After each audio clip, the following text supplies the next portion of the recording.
ఏదైతే నిన్న శాసనసభలో జరిగిన అవాంఛనీయ సంఘటనలు, ముఖ్యంగా సూర్యాపేట ఎమ్మెల్యే అయిన జగదీశ్వర్ రెడ్డి గారి తీరు పట్ల స్పీకర్ వ్యవస్థకు ఇటు సమాజంలో కూడా ఒక మాయని మచ్చలాగా ఏర్పడ్డదని కూడా ఈ సందర్భంగా తెలియజేస్తున్నాను. ఏదైతే జగదీశ్వర్ రెడ్డి గారు ఈరోజు ప్రతిపక్ష ఎమ్మెల్యేగా ఉండి కూడా అధికార పక్షంలో ఉన్నామనే అహంకారంతో ఈరోజు స్పీకర్ వ్యవస్థను కించపరిచే రీతిలో ఈరోజు అవమానకరంగా మాట్లాడడం చాలా దురదృష్టకరం. దీనిని కాంగ్రెస్ పార్టీ పక్షాన తీవ్రంగా ఖండిస్తున్నాం. మరి ఏదైతే నిన్న నిండు శాసనసభలో స్పీకరు ఒక దళిత వర్గానికి చెందిన ఒక వ్యక్తిని కాంగ్రెస్ పార్టీ స్పీకర్గా చేసి గౌరవిస్తే ఈరోజు ఆయన మాట్లాడే విధానం కనుక మనం ఒకసారి చూసినట్టయితే ఆ వ్యవస్థనే అవమానపరిచే విధంగా ఉండే పరిస్థితి ఈరోజు మనం కనపడుతున్నాం. ఒక అహంకార పూరితంగా, ఒక నిరంకుశంగా, ఒక దళితుల పట్ల వ్యవహరించాల్సిన తీరు కాకుండా మరొక అవమానకరంగా ఈరోజు మాట్లాడి ఈరోజు మరి అసెంబ్లీ నీది కాదు అని ఒక ఏకవచనంతో దానిని అవమానపరిచే విధంగా ఈరోజు మాట్లాడటం కూడా చాలా దురదృష్టకరం. ఈరోజు ఏదైతే మరి శాసనసభ ఈ శాసన సభల వరకు సస్పెండ్ చేసినరో, అంతేకాకుండా పూర్తిగా కూడా శాసనసభ సభ్యత్వాన్ని రద్దు చేయాలని చెప్పి కూడా మేము దీనిని ఈరోజు మేము మరి దీనికి హర్షం వ్యక్తం చేస్తూ దీనిని ఏదైతే ఇమ్మీడియట్గా ఎక్స్పెల్ చేయాలి, ఆయన శాసనసభ సభ్యత్వాన్ని కూడా రద్దు చేయాలని చెప్పి కూడా మేము డిమాండ్ చేస్తున్నాం. ఈరోజు జగదీశ్వర్ రెడ్డి గారిని అడుగుతున్నాం, అయ్యా నువ్వు మాట్లాడిన తీరు నీదా లేకపోతే నీ పార్టీ స్టాండో చెప్పాల్సిన బాధ్యత కూడా ఉంది. గతంలో కనుక మనం పరిశీలించినట్టయితే 10 సంవత్సరాల అధికారంలో ఉన్న బీఆర్ఎస్ పార్టీ నాయకులు దళితుల పట్ల వ్యవహరించిన తీరు కూడా మనం ఈ సందర్భంగా గుర్తు చేసుకోవాల్సిన అవసరం ఉంది. ఆనాడు కేసీఆర్ గారు ముఖ్యమంత్రిగా, గవర్నర్గా నరసింహన్ గారు ఉంటే పోయి కాళ్ళు మొక్కిండు. అదే రాష్ట్రపతిగా రామ్నాథ్ కోవింద్ గారు ఉండి రాష్ట్రానికి వస్తే ఒక దళిత వ్యక్తిగా ఆయన కాళ్ళు మొక్కడానికి వెనకాడిన చరిత్ర ఈరోజు మీ పార్టీకి కేసీఆర్కు ఉన్నదని కూడా ఈ సందర్భంగా నేను మనవి చేస్తున్నాను. అంతేకాకుండా ఒక మాదిగ సామాజిక వర్గానికి చెందిన రాజయ్య గారు డిప్యూటీ సీఎంగా ఉంటే ఆయన వేషధారణ చూసి నచ్చక ఆయనను ఒక నిమిషంలో అవమానకర రీతిలో డిప్యూటీ సీఎంగా సస్పెండ్ చేసిన చరిత్ర కూడా కేసీఆర్కు బీఆర్ఎస్కు ఉన్నది. ఆనాడు కాంగ్రెస్ పార్టీ ప్రతిపక్షంలో ఉంటే ఒక దళిత నాయకుడైన భట్టి గారిని మేము ప్రతిపక్ష నాయకునిగా పెడితే అసెంబ్లీలో ఒక ప్రతిపక్ష నాయకుడిని దళితునిగా చూడలేక కేసీఆర్ గారు 12 మంది కాంగ్రెస్ ఎమ్మెల్యేలను అనైతికంగా డబ్బులు పెట్టి కొని ఆ రోజు ప్రతిపక్ష హోదా లేకుండా ఒక దళితునికి చేసిన చరిత్ర కూడా కేసీఆర్కు ఉంది.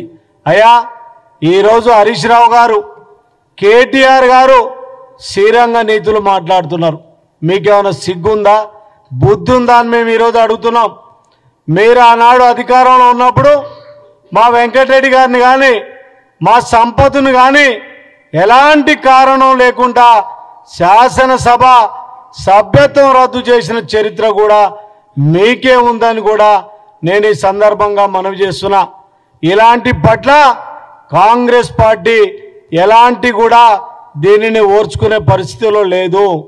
శాసనసభ హక్కుల్ని, శాసనసభ స్పీకర్ హక్కుల్ని రక్షించాల్సిన బాధ్యత ప్రభుత్వ పరంగా మాకున్నదని కూడా తెలియజేస్తూ ఈరోజు జగదీశ్వర్ రెడ్డి గారిని అడుగుతున్నా, అయ్యా నువ్వు ఈ రోజుకు కూడా నీ మదం బలుపు ఇంకా అహంకారం తగ్గకపోవడం ఏందని చెప్పి మేము ఈరోజు అడుగుతున్నాం.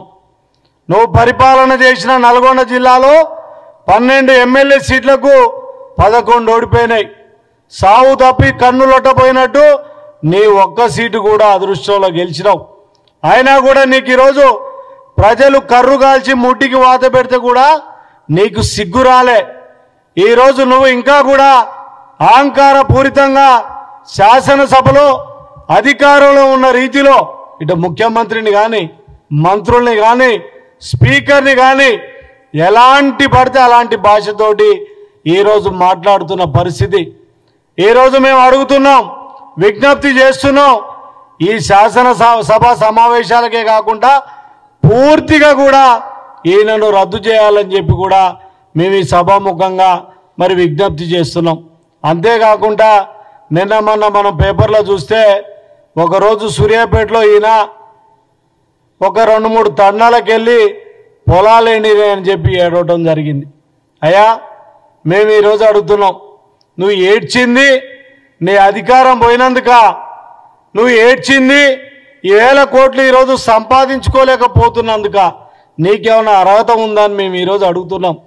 సూర్యాపేటకు జిల్లాకు సంబంధించి ఎస్ఆర్ఎస్పి కెనాల్కు సంబంధించి అటు మెయిన్ కెనాల్ను 22 కిలోమీటర్లు తవ్వించిన ఘనత కాంగ్రెస్ ప్రభుత్వాన్ని, వైఎస్ రాజశేఖర రెడ్డి గారు.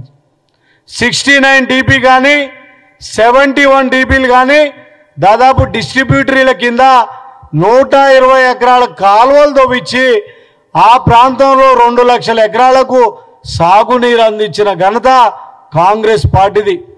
నువ్వు అధికారంలోకి రాన్నాడు, కాంగ్రెస్ పార్టీ అధికారంలో ఉన్ననాడు ఆ రోజు సూర్యాపేట జిల్లా మొత్తం కూడా నీళ్ళు ఇచ్చిన చరిత్ర కాంగ్రెస్ పార్టీకి ఉంది. ఈరోజు నీకేదో రైతుల మీద ప్రేమ ఉన్నట్టు మొసలి కన్నీరు కారుస్తూ ఈరోజు నువ్వు ముందుకు వస్తున్న పరిస్థితిని కూడా ప్రజలు గమనిస్తున్నారు. ఈరోజు మీరందరూ కూడా ఒక మాట గమనించాలి, ఏనాడు కూడా జగదీశ్వర్ రెడ్డి ఆడ ప్రజాబలంతో గెలిచినది లేదు. 2014లో కానీ 18లో కానీ 23లో కానీ అదృష్టం కొద్దీ గెలిచిండు. ఏనాడు కూడా ఆయనకు 30% ఓట్లు వచ్చిన చరిత్ర కూడా లేదని కూడా నేను ఈ సందర్భంగా మనవి చేస్తున్నాను. ఆనాడు రబ్బర్ చెప్పులు వేసుకొని డొక్కు స్కూటర్ మీద తిరిగిన జగదీశ్వర్ రెడ్డి ఈరోజు బీఆర్ఎస్ పార్టీ అధికారంలో ఉన్నప్పుడు మంత్రిగా ఒక నియంతగా వ్యవహరించి 1,000 కోట్లు సంపాదించుకున్న చరిత్ర జగదీశ్వర్ రెడ్డికి ఉన్నదా లేదా అని చెప్పి మేము ఈరోజు అడుగుతున్నాం. దమ్ముంటే నువ్వు రా, నీ 1,000 కోట్ల ఆస్తుల్ని మేము నిరూపించడానికి సిద్ధంగా ఉన్నామని కూడా ఈ సందర్భంగా విజ్ఞప్తి చేస్తున్నాను. ఈరోజు బాధపడుతుండు, అయ్యా మేము అన్యాయం చేసినామని అంటున్నాం. ఈరోజు శాసనసభలో అన్యాయంగా నిన్ను సస్పెండ్ చేసిందని అంటున్నారు.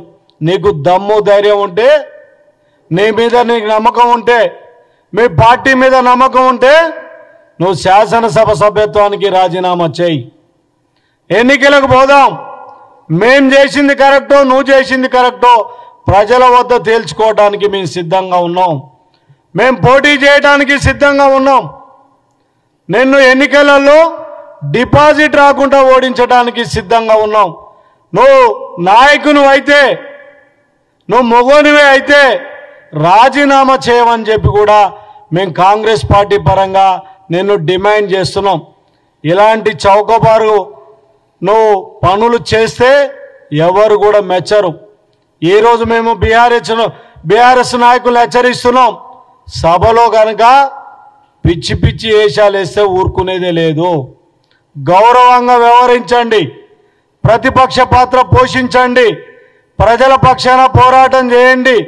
ఏదైనా సమస్యలు ఉంటే ప్రభుత్వ దృష్టికి తీసుకురండి.